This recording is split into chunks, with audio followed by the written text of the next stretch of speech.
അപ്പോഴേ ഏറെ നാളുകൾക്ക് ശേഷം ഒരു പുതിയൊരു വീഡിയോയിലേക്ക് സ്വാഗതം കേട്ടോ. നമ്മുടെ കോഴികളെ വിശേഷമൊക്കെ കണ്ടിട്ട് കുറച്ച് നാളായില്ലേ. ഇതാ കണ്ടില്ലേ ഈ പുള്ളിക്കാരി എന്താ കാണിക്കുന്നതെന്ന്. ഇത് തനി നാടൻ കോഴിയുടെ ലക്ഷണമാണ് കാണിക്കുന്നത് കേട്ടോ. അതായത് നമ്മുടെ ഈ ചപ്പും ചവറുമൊക്കെ ദേഹത്തോട്ട് വലിച്ചിടുന്ന ഒരു നല്ല നാടൻ കോഴികളാണെങ്കിൽ ഇതേപോലെ ചെയ്യും. നമ്മുടെ ചപ്പും ചവറൊക്കെ ദേഹത്തോട്ടൊക്കെ വലിച്ചിട്ട് ഒരു പുതിയൊരു പരീക്ഷണമല്ല, സാധാരണ തനിനാടൻ കോഴികളിൽ ഇതൊക്കെ കാണുന്നതാണ്.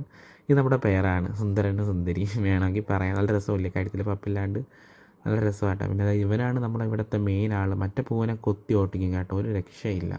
എപ്പോഴും ഈ പറയുന്ന രീതിയിൽ അവനെ നിർത്തിക്കാറേ ഇല്ല, ഇങ്ങനെ ചുമ്മാ ഓട്ടിച്ചുകൊണ്ടേയിരിക്കുന്നത്. വിൽക്കാമെന്ന് വെച്ചിട്ട് മനസ്സും വരുന്നില്ല, ഭംഗിയുണ്ട് നിർത്തി നിർത്തി പോവുക. ഈ കോഴികളെ ഓർമ്മയുണ്ടോ? ഇത് നമ്മുടെ അന്ന് അടവച്ചിട്ടുണ്ടായിരുന്നില്ല ആ ഒരു കോഴിയിൽ ഒരൊറ്റ കുഞ്ഞാണ് കേട്ടോ, ഈ കഴുത്തിൽ പപ്പില്ലാണ്ട് നിൽക്കുന്ന മുള്ളം കോഴി കുഞ്ഞ്. നല്ല ഭംഗിയാണ് കേട്ടോ കാണാൻ. എനിക്കിവിടെ ഒരു വെറൈറ്റി ആയിട്ട് കിട്ടിയതാണ്. കാരണം എനിക്കത് ഒത്തിരി ഇഷ്ടമുള്ളൊരു കോഴിയും കൂടിയാണ്. അതിപ്പോൾ ഇത്രത്തോളം വലുതായിട്ടുണ്ട്, ഒരു 4-5 മാസം ആയിട്ടുണ്ട്. മുട്ടയിടാറായില്ല, പക്ഷേ ഉടനെ ഇടുമായിരിക്കും. ബാക്കി 2 കോഴിക്കുഞ്ഞുങ്ങൾ അതിന് ശേഷം വിരിഞ്ഞതാണ്. അത് രണ്ടും തനി നാടനാണ്. അത് പുള്ളിക്കോഴികളൊന്നുമല്ല, പുറത്തുനിന്ന് മുട്ട മേടിച്ച് നമ്മൾ അടവച്ചതാണ്.